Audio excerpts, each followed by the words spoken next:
Welcome to the first annual Saratoga Book Festival. I appreciate your attending. I want to thank our corporate sponsors, our donors, big and small, and I'd like to thank the good folks here at Caffè Lena for hosting us here today. Without their support, the festival would not have been possible, and for those who have not already visited Northshire Bookstore, please be aware that the recent titles of authors are appearing throughout the festival are available for sale there. There's also a pop-up book sale at the library. We have book plates in the back for the authors to sign, and you can take them and buy a book somewhere else. That's our solution for getting a signed copy of the book today here at Caffè Lena. Mark your calendars. We're planning a book festival for 2022, and that'll be right now tentatively planned for October 22nd, 2022. That's 10/22/22, easy to remember. With that business out of the way, please welcome and thank our authors for whose time and generosity during these uncertain times contribute the most at making this festival a great, good success. With us today, two extraordinary poets who share some of their poems and insights into the writing process and experience. We have April Bernard, a poet, novelist, and essayist. Her most recent books are Brawl Jag, Miss Fuller, a novel. Her previous books of poems are Romanticism, Swan Electric, Psalms, and Blackbird Bye Bye. Bernard is a regular contributor to the New York Review of Books, bravo, and other journals, and is a professor of English and director of the creative writing at Skidmore College. She also teaches at the Bennington College for MFA Writing Seminars. Peg Boyers is executive editor of Salmagundi magazine and the author of Hard Bread, Honey with Tobacco, To Forget Venice, and most recently, The Album, a volume of ekphrastic? Ekphrastic. Actually, that sounds fun. Poems and images of the works which inspired them. She regularly teaches writing workshops at Skidmore College and the New York Summer Writers Institute, and every other year at Columbia University. Peg, take it away.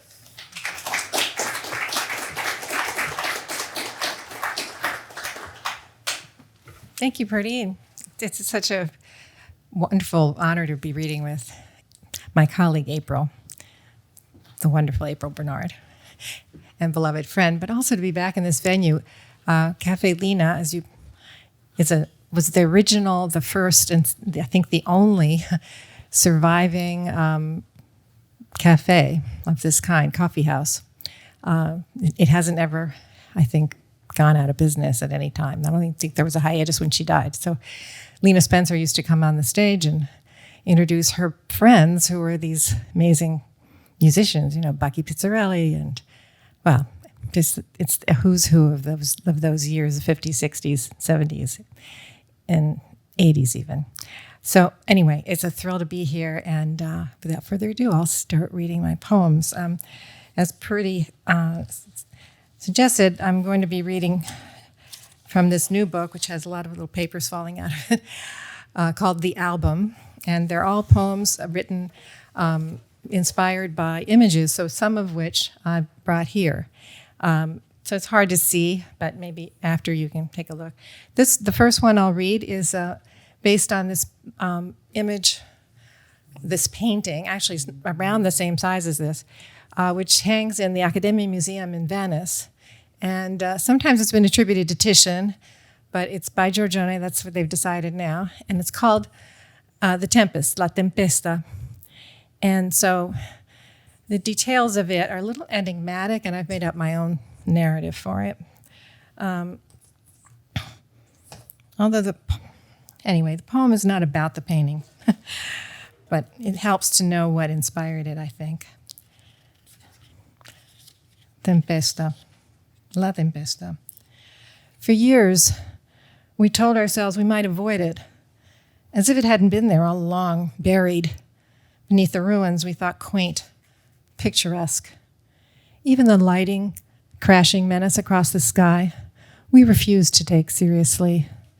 Instead, We bought the souvenir tie in the museum shop and laughed at how, out of context, the electric streak adorning it was just a smear of yellow across an expanse of lagoon green silk. The rest of the story brewing off stage, out of view. Like Giorgione, we trained our focus on the lush foreground, woman nursing infant by stream, handsome voyeur eyeing her, preferring to ignore the rest, the deaths accumulating among the old and the unlucky young, illnesses and overdoses, claiming them relentlessly with each passing season. But the ruins in the distance, the dilapidated bridge to the approaching night, beckon with a steady, patient insistence toward the lightning, the inexorably tormented sky. So we gather our cloaks, not against the storm, which will arrive, but against our dread of the storm.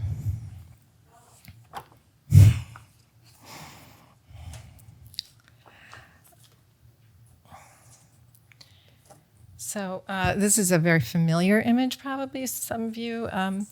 It's Michelangelo's Pieta.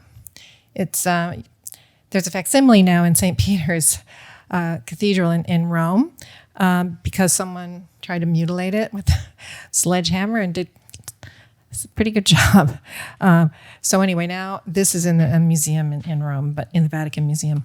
It's Mary holding the dead Jesus, and it inspired me to think about mothers losing their sons, and it happened that I wrote this during the AIDS epidemic. Pieta.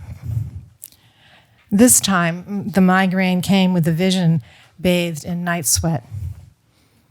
I was sitting on the Eames chair, your man's body on my lap, legs and arms white as casein draped over mine, spilling onto the cassock, new sores on your legs, dried blood on your feet and hands. From your chalk mouth, the words, "Forgive me." From mine, the impossible, "No."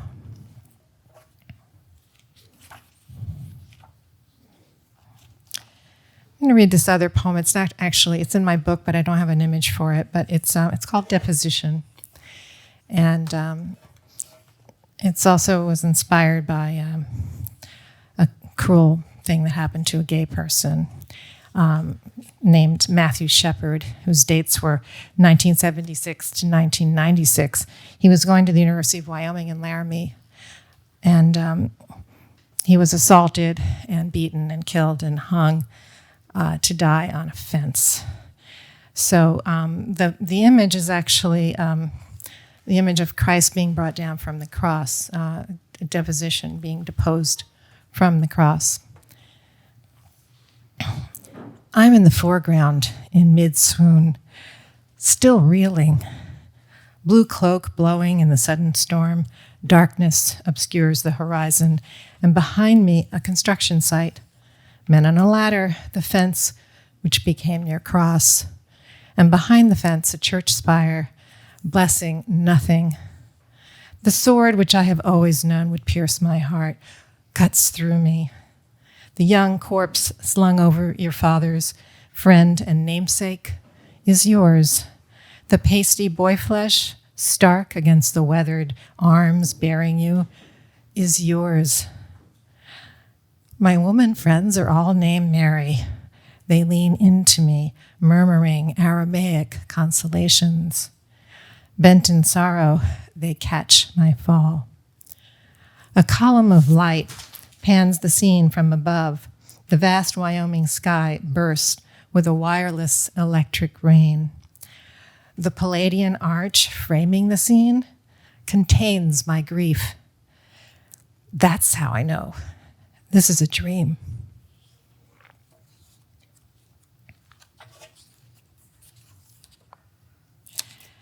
Sorry, I've just lost all my little placements.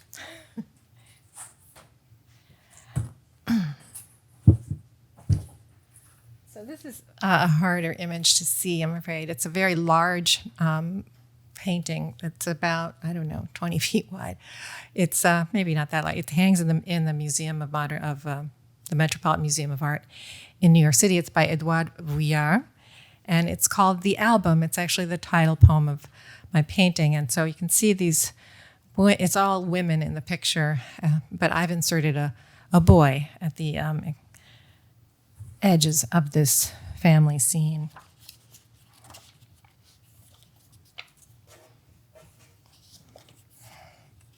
The album.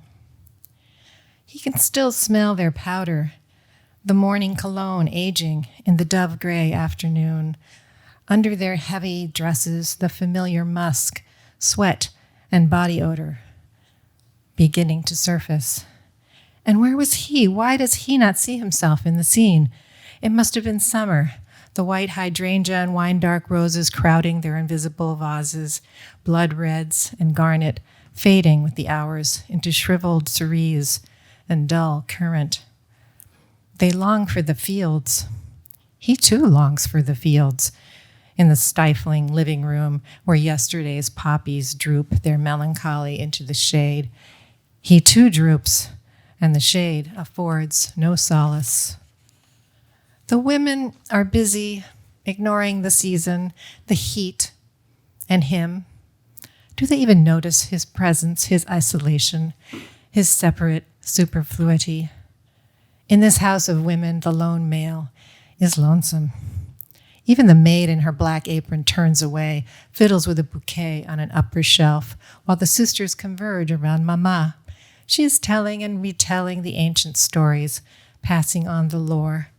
They lean into her, absorbing her memories, making them their own as they pass the album from lap to lap. The album is a handmade thing, buff poster board, pages stuffed between two plywood sheets sewn with a thick leather strap. Pasted on the cover is a globe, ringed with 5 headshots of smiling babes. His own fair head bobs over outer Mongolia. He is the last born, the baby, the boy outsider in a clan of brunettes, the only blonde. Flecks of flint dusk and pearl dot the scene. Furniture, flowers, figures dissolve into one another, the patterns blending, faces and fabric becoming one. In their casual elegance, like the wallpaper, they resemble. The old complications resolve, complement each other in the swirl he cannot enter. He is dreaming the impossible dream, the old compulsion to unite what is disparate, blend with the surround. He would smudge the lines of separation if he could, obliterate difference. If he looks back, past the years and to his childhood, he can see his own boy face not yet apart, but slipping away. How did it happen? He studies the photograph for clues, for signs of his future redundancy. If he looks hard, he can see it coming. Negative space already stalking the picture frame. Plane, excuse me. So here's another family. Oops.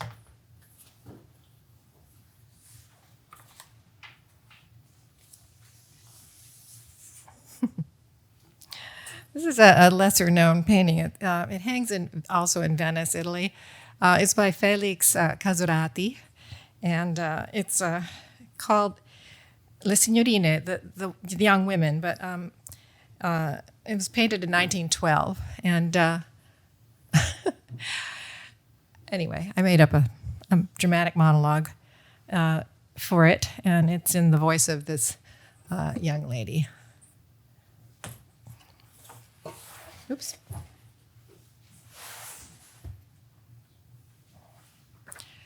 It's called The 4 Ages. Today, I'm the one with no clothes, the baby, the accident, the bitter exhibitionist, the adolescent, arrested on canvas. My sister on the left, how long before I, like her, become the perfect embodiment of youthful womanhood, complacent in my satins and silks, Go ahead, strip, she dares me. So I do, to prove my valor and win that orange ribbon she's pledged me for my hair. I'd like to strangle her with it. Worse, to my right, maturity and middle age await, draped in marmish prints and spinsters black. Our painter fathers put us here, littering the ground with sundry profundities, symbol and allegory. I hate them all. That distinctive pheasant over there has his meaning, too, no doubt. Listen, his wrinkled gullets clucking, something sweet and intentional. I like his glassy eyes, his flirty feathers. Could it be that he is really Jove and I'm to be his Leda?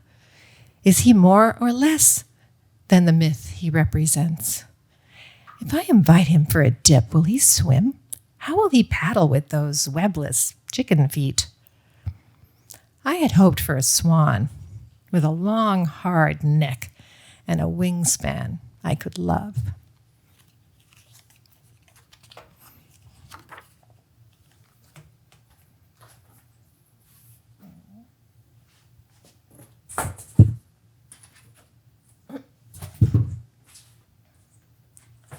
It's a very odd painting that I came across in Berlin, actually, but it resides in the Tate Modern in London. And it's by Christian Schad, and he's a painter. He started out as a surrealist, and anyway, this painting made me want to write something about it, figure it out. So it's spoken in the voice of the model, the nude. And it's called Self-Portrait with Model. That's the painting. My poem is called The Model Speaks. So that is a self-portrait of Christian Schad. He's wearing a very peculiar outfit and a little crucifix on his chest. The model speaks. He's a strange one. He likes me nude, but leaves my red socks on, then ties a ribbon on my wrist.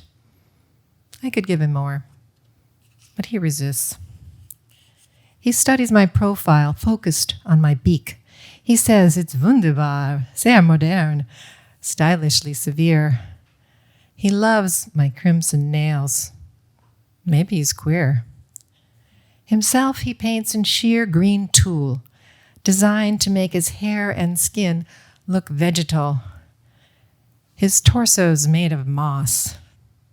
He wears a cross, revealing he's a Christian, like his name. He wants, like me, to be a sinner.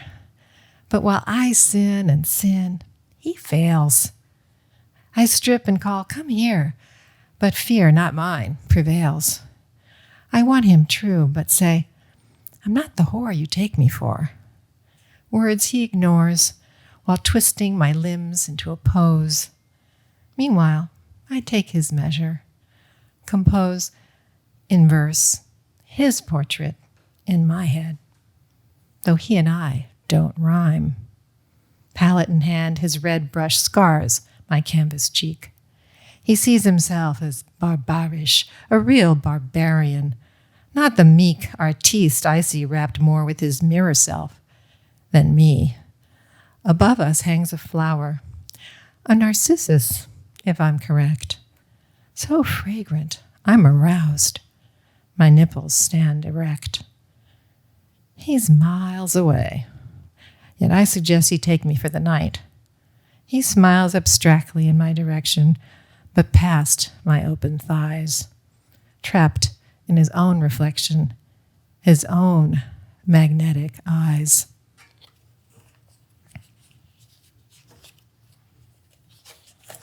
How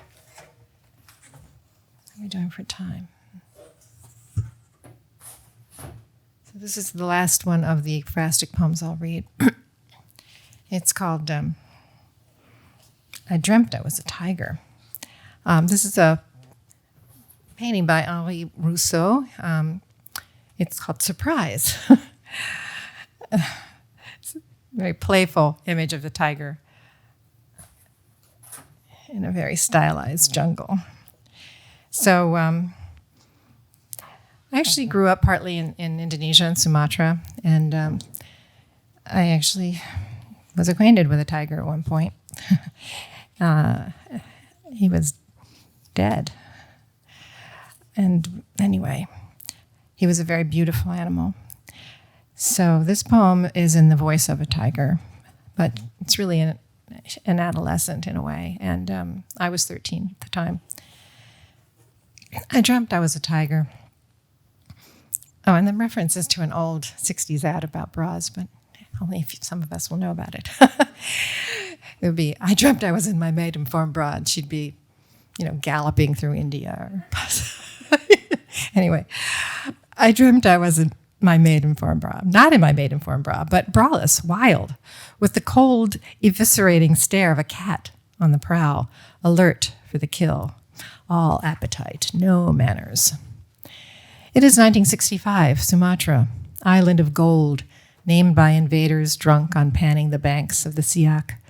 I am 13, ivory bones and teeth, jaw and claws of steel, black blood running through me, pumped by a still fearsome heart.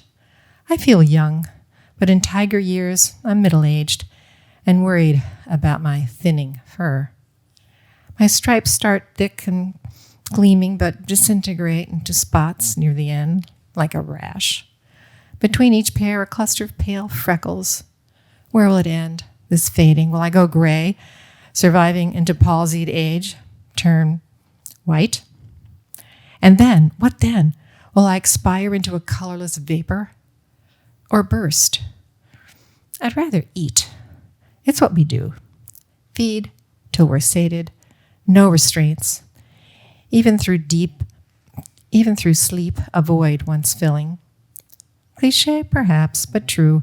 Padding through the forest floor, I binge on monitor lizard, gorge on tree frog, whatever snack crosses my path.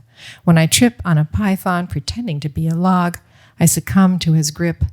Let him squeeze me with his cool body, whole and smooth, hard then harder, till I nearly faint.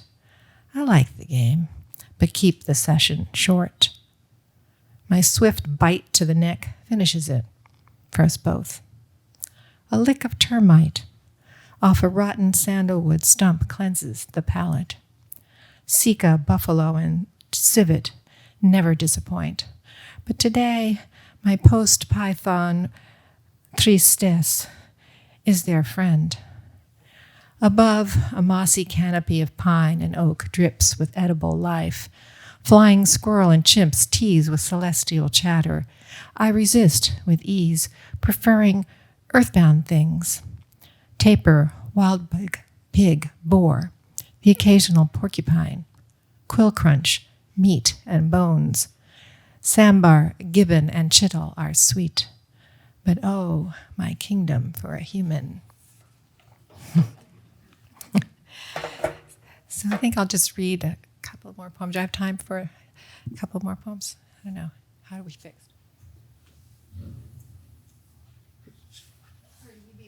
I would say a couple more. Okay, and then we'll move. Okay, so, yeah, okay. So I think I'm going to read, maybe I'll just read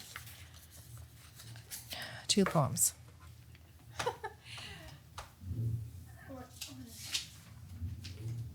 Short, one's long. All right, they're actually not long. So this one is about a person who had a craniotomy. She resembles the person on the stage, actually. And it's called Staple Lady.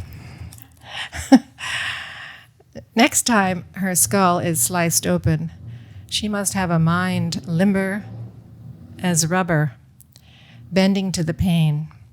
Under the bright lights of the icy theater, she will melt, allowing the saw's buzz to fade into the sound of the surgeon entering her interior, surveying the field of tumors for the bad one. When he finds it, there will be no escaping his blade. She will hear him hack through her anesthetic fog and scrape at her numb meninges wall, vanquishing the invader. Perhaps she's only dreaming, she thinks. When she awakens, she will be at home, puzzled, but refreshed from this deeply troubled sleep. But then she feels the bone door closed and stapled shut, canceling her delusion. Later, she is told that the enemy is gone, but his colluders claiming innocence remain. A new vigil begins as she watches and waits for them to regroup, organize, and grow. She confesses that she loves her staples. Furtively, she caresses them throughout the day. They are her secret cranial adornment. Under her hair, in all their metallic glamour, they are hers alone to enjoy. Daily, she attends to them, holding closed her incision, tenderly washing and polishing them so they shine like a zipper, ready for the grab. Meanwhile, inside, the humors rise and fall like the tide, sway to the east with the wind, hold fast against the western torment brewing. Above, the wise sagittal sinus keeps things churning as the heart pumps furiously below, and the mind, her determined mind, keeps flexible but centered on the task of healing and staying healed. Gingerly, she peers through her two still functioning eyes, the skull's porthole, access to the sea, and beyond it, to the healing world for whom she will endure still more incursions, stay supple and ready, if only in the end she can stay a while. To the God who does not exist, she prays, "Teach me to ride the storm safely past the fatal depths to the receding shore." So I'll just read another one last poem, and it's a poem written during the COVID period, and it takes place in a cemetery. The reference to the Temple of Dendor, there actually is a copy of this Egyptian temple that was for the Bachelor family. Some of you might know that mansion in town. I recommend that you go to the Greenwood Cemetery. Anyway, it's called For the Afterlife. She wanted a crypt like the Temple of Dendor, an enormous monolith, unshakable as their marriage. He favored the granite sarcophagus gaily decorated with Victorian swirls and oak leaf cornices. She wanted poplars, tall and straight, leafy and shameless as Italian trees of summer, if sadly deciduous. He preferred cypresses, their constancy through the seasons, and shrubs, yew or arborvitae, modest and low to the ground. She fancied a stone table with seats for friends to come and dine al fresco. He said a few high-backed benches would do. She said, as long as they're comfortable, without Hallmark card prayers or one-size-fits-all labels like father and mother inscribed. When she settled on the white granite love seat, carved from a single block, its elegantly supportive back to the forest, they were told it was impossible to order now that the factories which made them in China and India were closed. Everything in the world was closed, and yet they strolled, faces masked every day in these grounds, secure in their solitude among the decorated dead, the veterans from Gettysburg, the Somme, Normandy, and Saigon, and all the wars against measles, flu, whooping cough, and plague.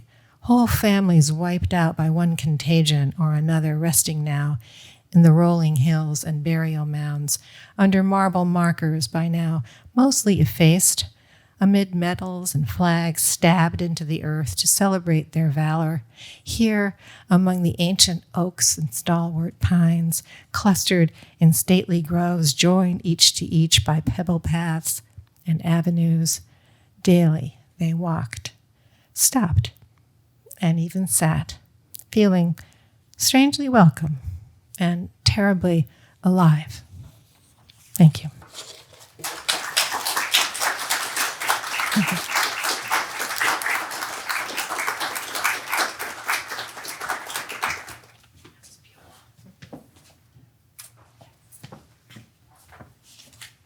I get to take my mask off.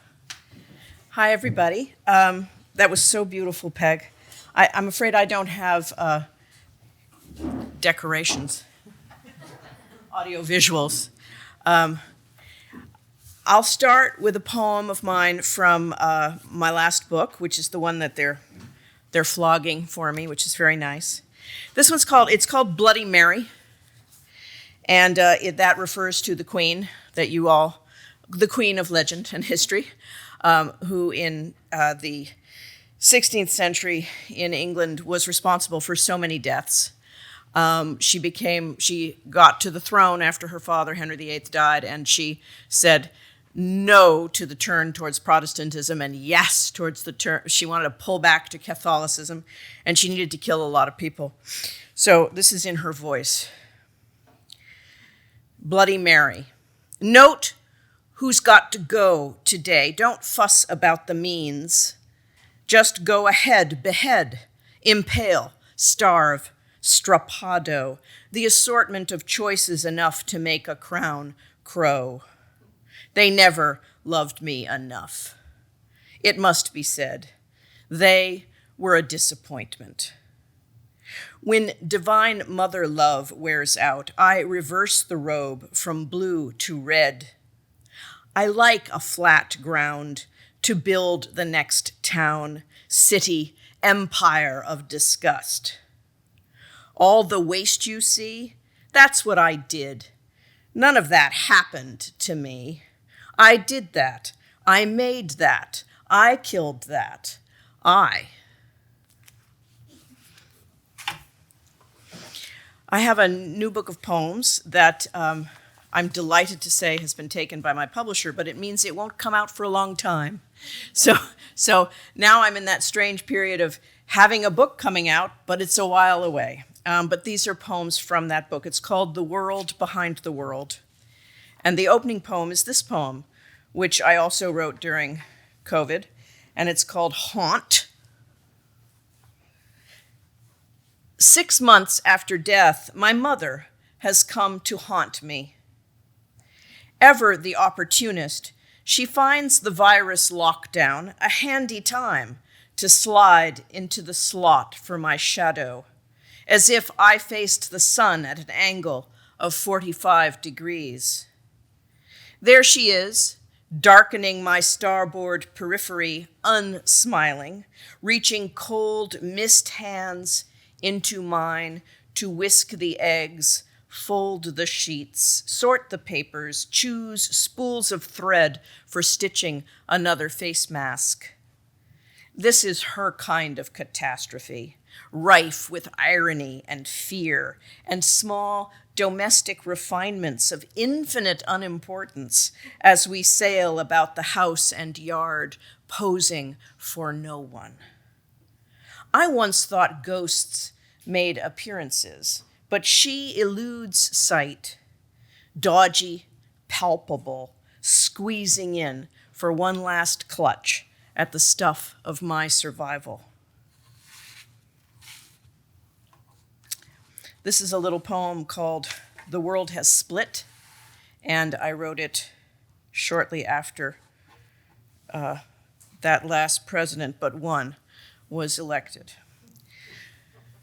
The world has split into a farce that plays on two landings of the same staircase. Yes, treachery gnaws the planks of the state so as to tip us off and out.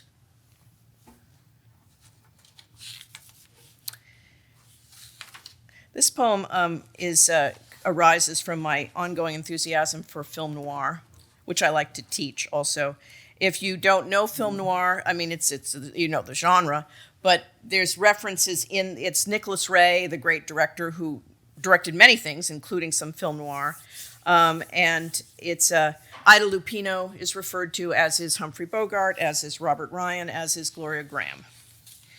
It's called The Legacy of Nicholas Ray. We were shiny new, and you can't imagine how pretty. He wore a Swedish police motorcycle jacket and still had his sleek blonde hair, but we didn't say, still has. We did not see. I wore rayon blouses from the thrift store, figured with strawberries and bluebirds, or green and yellow parallelograms and black rayon split skirts. His chunky black boots, my Nile green slingbacks. I still had my figure. We were just a little too pretty for a Nicholas Ray picture. We loved those pictures, but did not see how broken we already were under our shiny shells, broken as Ida or Humphrey or Robert Ryan. I see those movies now, see Robert Ryan's baffled face slowly cracking into meanness and grief. Now I say, hiya, Bob. I could be looking in the mirror. I say, hey, Gloria, twist your lipstick round that cigarette. Don't I see it all clear? I think we need something nicer now. So I'm going to read a poem about Gerard Manley Hopkins and the fact that you can sing Hopkins's poems. You can sing it, I tell students, that Hopkins poem, to the tune of the doxology, old 100th in the hymn book. In the choir at St. Raphael's, praise God from whom all blessings flow, flowed in our treble tremble all the way to praise Father, Son, and Holy Ghost. Amen.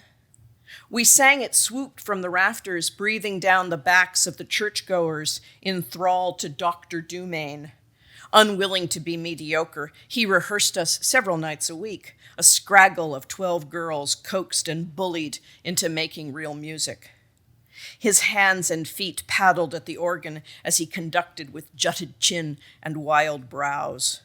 Almost too pure was our rejoice, rejoice, Emmanuel, all the dusky days of Advent. When years later I wandered alone into the Matisse Chapel in Provence, I sang those hymns to hear an ice water tone the chalk cave gave.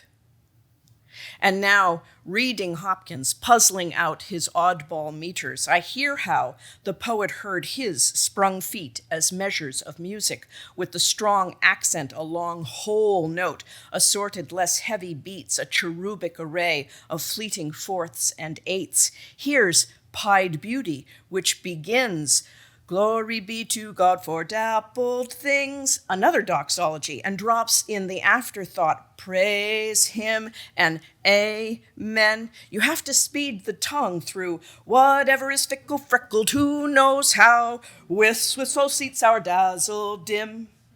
I tell students you can sing it, and we do. His words match exactly that old 100th, lilting creation's errors and accidents to mottle a vista that leads, in variable measures, to the world behind the world, where raggedy becomes pattern and a staggered amen in dappling lapse whole. The last poem I'm reading is a little long. I hope not too long. It's about the fetch, which is a spirit in Celtic folklore, but it's also about the fulja, which is a similar spirit in Norse folklore. And of course, they all overlap, so we know that. It's called The Fetch Explained, more or less. Every person in Old Norse folklore has a fulja, which is a dangerous female spirit that accompanies them at all times. The fetch explained, more or less.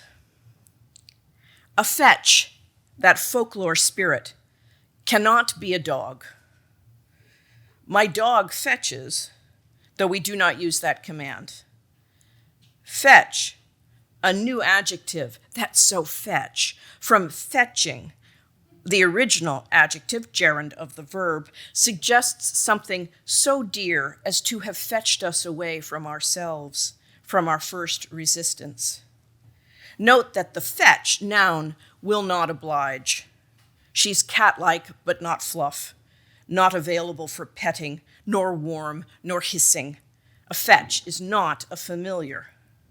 A familiar may be a cat, mewing slinky about the feet, or crow, or parrot, or helplessly gesturing raccoon, enlisted to assist in casting spells and brewing that specific potion to make an enemy's privates rot.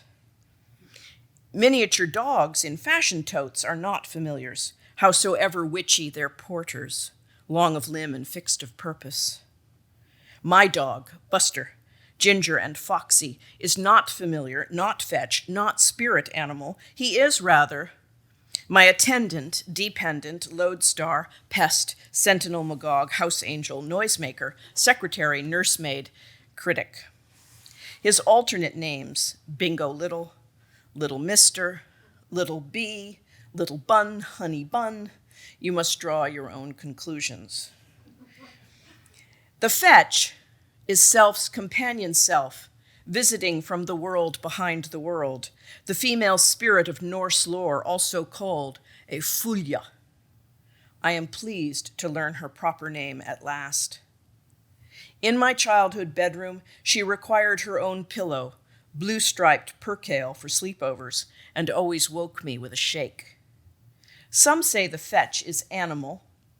No. Or signals coming death. No. As mine has hung around off and on all the years I have survived. On arrival, my fetch lights a match to the crown wick of my head, firing up not soul, but will. With her, I have been Dionysia in Pericles, lived Hamlet, Cymbeline, and Hedda Gabler, have climbed a water tower while almost dead with fright, danced the real tango in a taverna, swum on summer nights for hours beneath an orange psilocybin cap moon. I have written and painted and birthed and swooned as she urged me on. My oldest friend, she knows me well enough to sit for hours in these later days, reviewing time and chance. Sometimes she lashed out, perilously, when will zagged into impulse and we recall our close calls. The wrecked car, the sunk boat, assorted acts in 3 a.m. corners, the screenplays, 8 whole years in thrall to an aesthete thug. Also, an audition for TV book chat host, the shotgun, the sneak thief, delirium on a footbridge, a pink wig, such love as I was given and squandered, and jodhpurs of all things, and lies I sold and lies I bought, every shame and slip-up dangling like wind chime folk art trash bits from a dead tree in the front yard. Fulya, fetch me memories good and bad, retrieve those tossed away times. Now, after all, she is a death watch, since every lived moment is another one closer to death, and yet she hastens me on to more life, breathing faster as days shorten. Hot-headed, laughing, we giddy, suffering creatures barely keep pace with our fetches, who fare into darkness before us, sharpening their teeth. Thanks.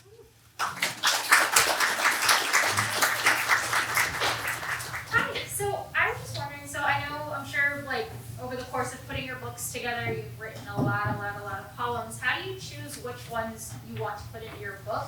And do you save others for other books? How does that process work for you guys? It goes, sometimes I just throw things away, but yeah, I've saved things for other books, but mostly I'll be writing for a long time, and then I'll figure out what the book is going to be about, and then I can be writing towards the book, and then it becomes more purposeful. But there's, for every poem in any book, there's a dozen that I've either thrown out or just in a file somewhere. I don't know if that's true for you. That's exactly the way it works for me. So, yeah. So I think that sometimes you have these strays for years, and then suddenly you understand that they're making their own project. So this last book of mine is mostly strays. Some of them are from other books, but things that just didn't fit anywhere. And somehow then I figured out, oh yeah, they're all ekphrastic. So it's a strange business. Then you try to make them make sense together as if you intended to put them together, which is another sleight of hand that takes place. So. Anyone else? So. Yes. I have a question of a similar nature. How do you know when you're done revising a piece? Like, is there like a feeling that you get when it's done, or are you like, oh, this is never going to be perfect, I'll just publish it? Something like that. Well, they often say you just abandon a poem, you don't ever actually finish it. But I think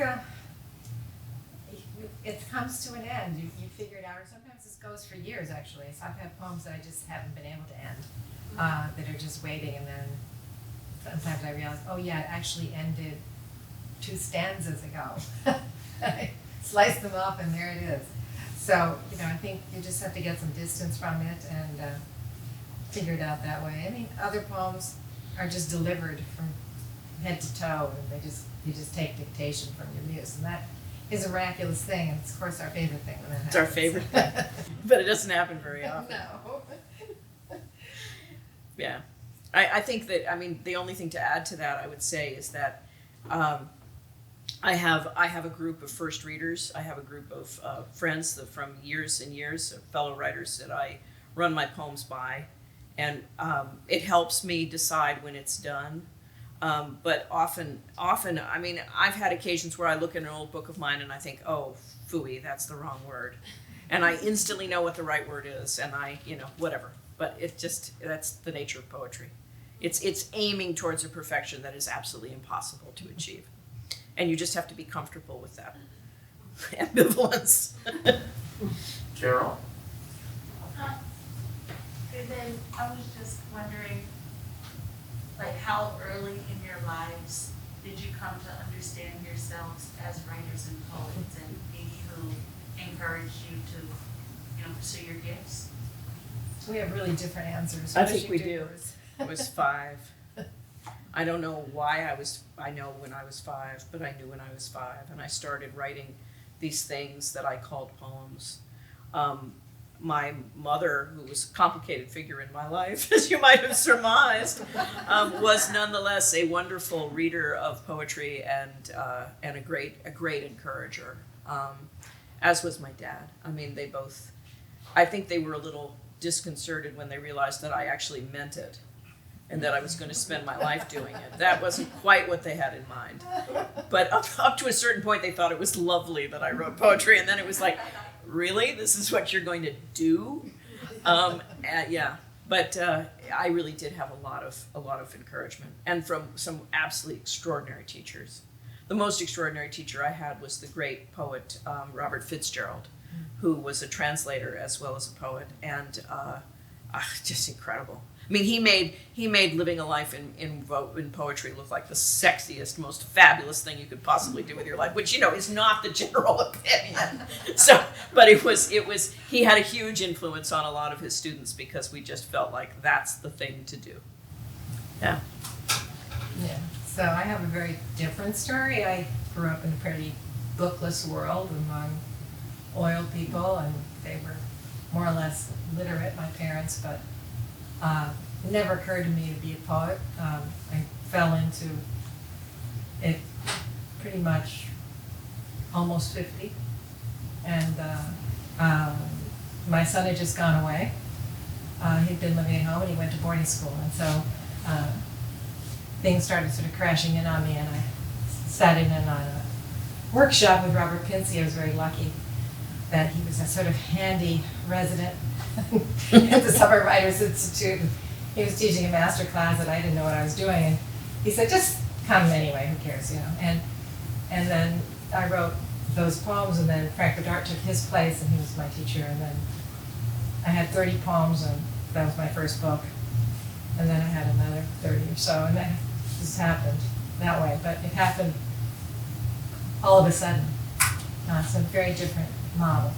I guess language was important, but in different ways it was being stored up for that moment. You're both teachers of poetry as well as writers of poetry, and I wonder if you would comment on the relationship between those two activities. Well, again, we have different stories, but I came to teaching very late, and I had a couple books, and then I sort of, then Carolyn Porcher was here, and she left, and I took her place for a short while, and I just felt it was a miracle, and still do, that I am allowed to teach. Oh, I feel very much the same way. Our stories aren't that different. They're not that different, yeah. But I mean, I just feel that April was sort of to the manner born, and I just sort of fell into it. I was working as a magazine and book editor for years. That's how I was making my living, and I more or less did poetry as a kind of a secret sideline. And it wasn't until I had published my first book that I was asked to teach, and I was so bad at it. And I knew I was terrible at it, but I also knew I really wanted to do it. And I changed my life. I left magazines and book editing and became a teacher. And tried to train myself how to be a better teacher, because actually I discovered that teaching as a way to earn a living was much more simpatico with being a writer. For me, it isn't for every writer. There's plenty of writers who complain bitterly about having to teach and how it interferes with their writing process. It doesn't I mean, there's a time element, but there's a time element with everything one does. I find myself tremendously inspired by my students, tremendously inspired by the act of teaching. I think of it in a weirdly, I mean, it shows up in a poem like that poem about teaching Hopkins, but I have a weirdly seamless relationship with the teaching and the writing and the talking and the making, and it kind of comes together for me in the classroom in a way that is I feel very lucky. I know I'm lucky. I know I'm the luckiest stiff in the world. You know, I get to teach Basha. I get to teach Ovid. I get to teach Hopkins. Good Lord. And sing it. And sing it. Yeah, they can't stop me. I think we have time for one last question. Anyone? Hi, hi. Hi, Abby. Hi, April. I was wondering, how did the pandemic affect or impact your writing process? It really did, actually. I was miserable, but I wrote a lot. I think that I also had a sabbatical in that time, and I had wonderful plans to go to the desert and do all these things, and I didn't. I stayed put. But even in the sort of the misery of inertia, I found it possible to write. So it made it possible for me to write more. So I guess that's not a very. A lot of people have had a more unhappy pandemic than I have. I don't know about you. It's strange. I mean, I took to the pandemic, like the proverbial duck to water. I mean, having all that time and not traveling and not doing all the things that we do. I mean, not all of them, because let's face it, we like to sit around and read a lot. So it's just fine. But I think that the experience is still percolating for me in terms of what will happen with the poems. I've wrote relatively little. I was putting this book together and another possible collection and sort of revising and doing that work. So it wasn't a deeply inspiring, let's say, fruitful time for me in that way yet. But, I got a few poems out of it. Mm-hmm. Well, we started late, so I'm going to go for one more question because I saw one more hand up over here, and then we'll have to say goodbye and give you guys time to go to your next session. I was just wondering, because a lot of the poetry works had to do with like being inside of a character, portraying a character. So I was wondering, do you like sort of view that character as like distance, like you view them as another person entirely, or do you find yourself sort of becoming that character as you sort of read along? Well, I hope I'm not actually going to murder a whole bunch of Catholics, Protestants. But yes, of course, that's what a persona is for. It's the same thing with actors. It's the same thing with acting. When you can put on a mask and discover what that character needs to say, of course you're tapping into a part of yourself. I mean, I'd like to think that I'm controlling my murderous rage by personifying it in various characters. But it's absolutely, I mean, No, yeah, no, it's completely revealing often. Yeah. But also, I encourage my students to throw their voices to find those other persons inside themselves too. And, the facts of one's life are often, you use that up, it's all done. All done, and it's so boring. And then you can become, Queen Mary, or you can become, one of these crazy people in a Casarati painting, or, it's just so refreshing to find these other masks and these other entities into which to pour your obsessions. Yeah. Well, thank you very much, Peg, April.